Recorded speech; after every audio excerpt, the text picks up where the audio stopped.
In tonight's WGN Investigates, they're considered safe zones throughout the city. Chicago public libraries welcome millions of visitors every year. But workers fear there's little being done to keep them and their visitors safe. Investigative reporter Lourdes Duarte looks at the state of crime within Chicago's public spaces. Libraries throughout the country seem to be a target lately. Talk of book bans have fueled anger and in some cases threats. So it's a tough time for library workers who are worried about their once serene public space.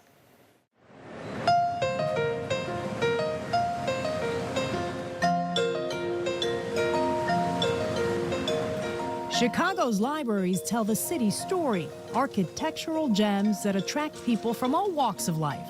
I feel like a lot of libraries are kind of a neutral zone. You know, they're kind of a peaceful zone. But the story that workers fear may be unraveling is one they'd like to close the book on.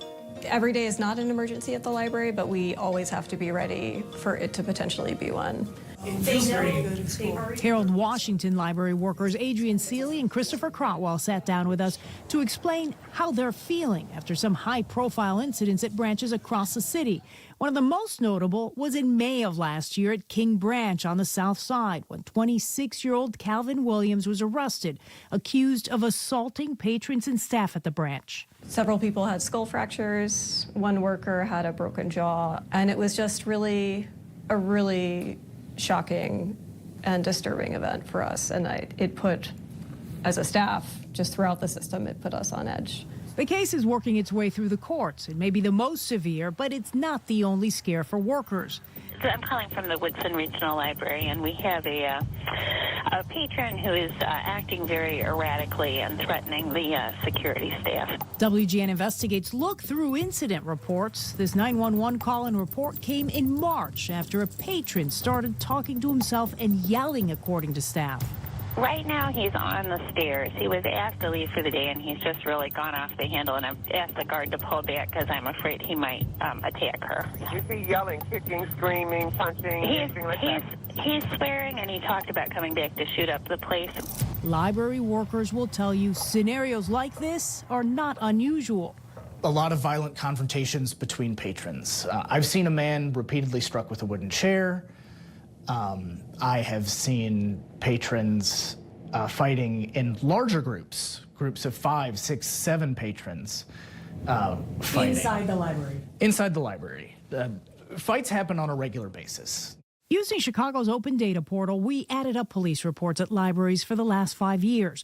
In 2021, 126 reports, everything from theft to sex offenses and battery to trespassing. Now watch as those numbers continue to rise in the years that follow. By 2024, the number of police reports linked to libraries had more than doubled to 342. And this year, reports are on pace to surpass 2024. Yeah, I think we'll see that increase. I don't think there's any way that doesn't increase. Our WGN cameras have captured patrons using library computers to tap into pornography in the past. They're allowed to do that. It only becomes a crime if the sites involve a child or they commit a sexual act. About 20% of the police reports last year included sexual offenses, assault or battery, even kidnapping. Another 40% were linked to theft. Criminal damage to property, narcotics, or trespassing made up the rest. So to address those numbers, union leaders have asked for better safety tools, but haven't received the response they'd hoped for.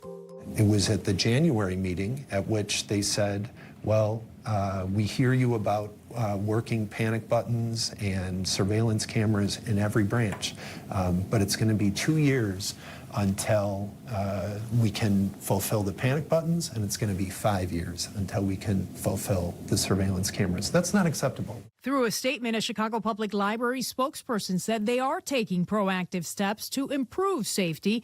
Quote, more than half of CPL libraries are already equipped with cameras and panic buttons, with a multi-year plan underway to ensure every location has these tools in place. Public-facing staff are completing over 10 hours of mental health and de-escalation training. They should not have to worry about public safety. As the Secretary of State, Alexi Janulius is considered the state's librarian. He's looking to Springfield to address the issue statewide. It doesn't cost taxpayers anything new. It just allows us to take the library grants and use them for security measures. The bill failed during the last legislative session, but has been reintroduced and is waiting for a vote. It's deeply upsetting that we have to pass a bill to protect our librarians. It's one tool to perhaps safeguard the city's most prized properties and people from attacks that seem to be growing by the day. Every woman should feel comfortable coming into the library, and the heaviest thing that she should have to leave with is a stack of books. Like, trauma shouldn't happen in our spaces. And CPL has made some changes, encouraging employees to reach out to police if needed. They think that may contribute to the increase in police reports. As far as what comes next, the union says it keeps pushing the library system to act with urgency when it comes to addressing crime. I'm Lourdes Duarte, WGN Investigates. Shedding light on an important and growing problem.